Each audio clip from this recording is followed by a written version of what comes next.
Ukraine president Vladimir Zelensky যুদ্ধের অচলাবস্থা কাটাতে এবং আলোচনার টেবিলে রাশিয়াকে দুর্বল করতে এক নতুন ও আক্রমণাত্মক রণকৌশল ঘোষণা করেছেন।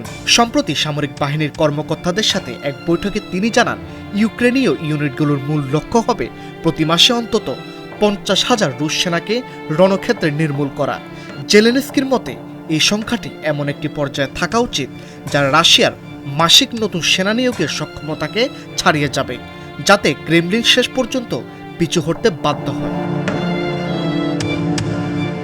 জেলেনস্কি আরও জানান, গত বছরের শেষ মাসগুলোতে রুশ বাহিনীর ক্ষতির পরিমাণ ধারাবাহিকভাবে বেড়েছে। বিশ্লেষণের তথ্য অনুযায়ী 2025 সালের ডিসেম্বরে প্রায় 35,000 রুশ সেনা নিহত বা গুরুতর আহত হয়েছেন, যা আগের মাসগুলোর তুলনায় অনেক বেশি। তবে যুদ্ধে চূড়ান্ত বিজয়ের জন্য এই সংখ্যাকে মাসে 50,000-এ উন্নীত করতে চান তিনি।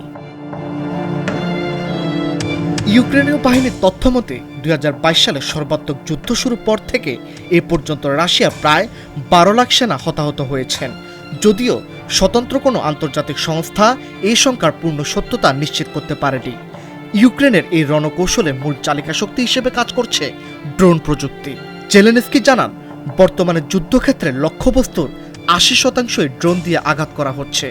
এই সক্ষমতা বাড়াতে এবং উৎপাদন ত্বরান্বিত করতে তিনি সম্প্রতি মিখাইলো ফেদোরভকে প্রতিরক্ষা মন্ত্রী হিসেবে নিয়োগ দিয়েছেন, যিনি ড্রোন উদ্ভাবনে বিশেষজ্ঞ।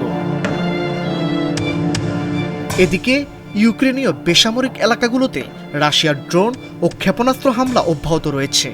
বিদ্যুৎ কেন্দ্রগুলোতে হামলার ফলে কিয়েভ সহ বিভিন্ন শহরে লাখ লাখ মানুষ বিদ্যুৎহীন অবস্থায় দিন কাটাচ্ছেন। ডেস্ক রিপোর্ট, আজকের পত্রিকা।